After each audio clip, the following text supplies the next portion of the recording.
Dalam hitungan hari, saudara, masa kampanye Pilpres 2024 akan berakhir. Sejumlah pejabat memilih mundur karena terlibat aktif dalam pemilu. Namun sejumlah pejabat lainnya tetap bertahan dan terang-terangan mendukung salah satu paslon. Lalu seperti apa tanggapan masyarakat mengenai hal ini? Berikut kami rangkum dalam Komen Yuk. Komen Yuk juga merupakan cara Liputan 6 mendengar aspirasi warga bagi calon pemimpin dan wakil rakyat di pemilu 2024. Dengan kedua surat itu.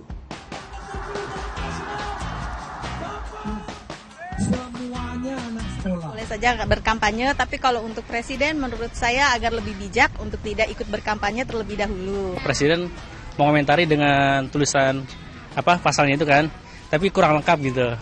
Menurut saya sih sah-sah aja ya, boleh ya. Kontestasi pemilihan presiden 2024 kian memanas dan dinamis. Selama masa kampanye, seolah banyak cerita baru yang jadi sorotan publik. Salah satunya, Menko Polhukam Mahfud MD yang mengundurkan diri karena terkait pencalonannya sebagai cawapres. Di sisi lain, ada juga pejabat publik yang seolah turun gunung untuk berkampanye.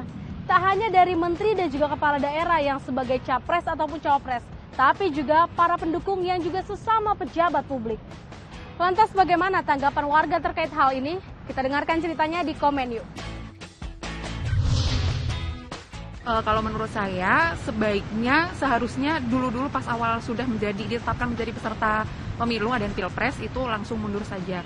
Karena kalau misalnya memang tidak mundur kan konflik kepentingannya kan sangat rawan sekali.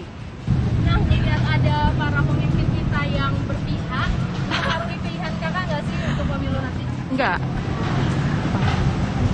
Oh iya, tidak terpengaruh karena memang sudah tahu mau memilih apa.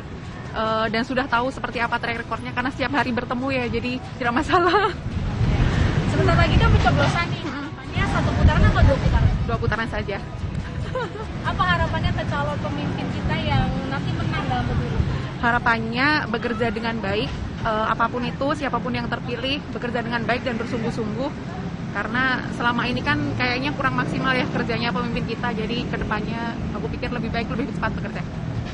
Kalau saya sih berharap paling besar terkait integritas ya. Mungkin kalau masih aktif kampanye pun dan secara integritas masih bisa dijaga dan terbuka, dan yang paling penting tidak menyalahgunakan wewenang dimiliki, mungkin lebih enak untuk kita memfilter dibanding masih menjabat tapi diam-diam dan menyalahgunakan jabatan lebih bahaya. Tapi saya lebih mengapresiasi kalau bisa lapang dada untuk merelakan jabatan yang sekarang dan akhirnya fokus aja lah dengan apa yang mau dituju.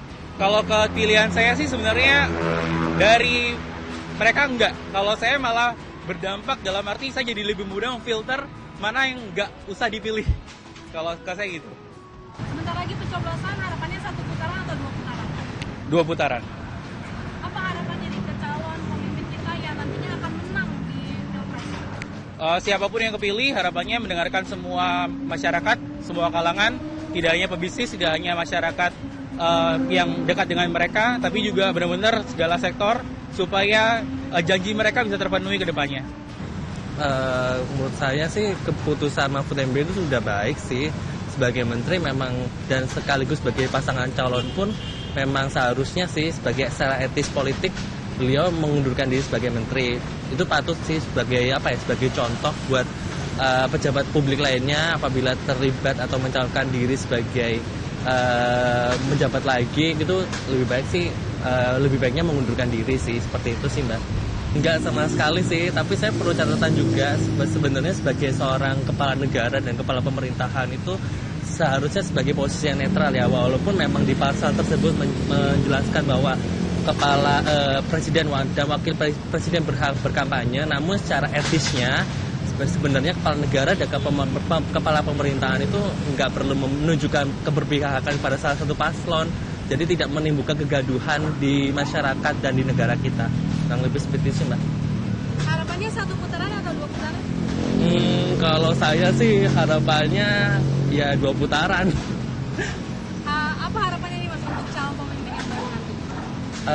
Harapannya mungkin bisa memberikan banyak perubahan ya terkait apa yang sudah dilakukan, kemudian perubahan di pendidikan lebih baik, kemudian pemerataan kualitas pendidikan juga, karena saya bekerja di NGO di pendidikan, kemudian ingin lebih banyak pemerintah menyoroti pendidikan karena anak-anak, kemudian para pendidik kita itu adalah salah satu ujung tombak untuk kita di masa depan. Seperti itu, Mbak.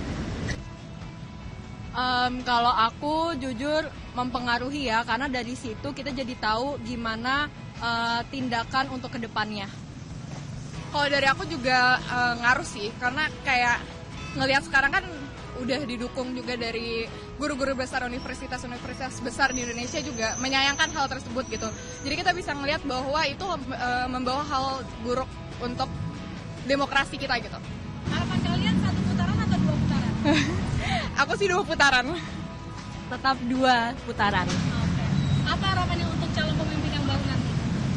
Aku sih harapannya pertama tepati janjinya ya, seperti apa yang udah dibilang di kampanye-kampanye, jangan janji-janji manis aja, jangan ngomong-ngomong aja. Terus yang kedua yang penting jangan ninggalin rakyat lah gitu. Kasihan rakyatnya udah berjuang nih demi mereka nanti ditinggalin lagi gitu. Betul, kalau aku juga sama, yang penting jangan cuma janji manis aja, terus jangan tinggalin rakyat, sama yang paling penting adalah karena aku interestnya ke lingkungan, lebih peduli lagi sama lingkungan yang ada di masyarakat. Pesta Demokrasi 5 tahunan memang milik seluruh lapisan masyarakat, termasuk para pejabat yang memiliki hak demokrasi.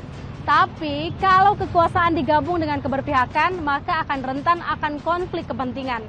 Padahal layak loh untuk masyarakat disajikan pemilu yang aman, damai, dan tanpa keberpihakan, sehingga hasil demokrasi bisa sesuai aspirasi rakyat.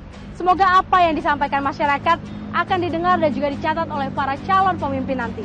Saya Agnes Purba dan juga kamera Dovi Anda, salam CTV.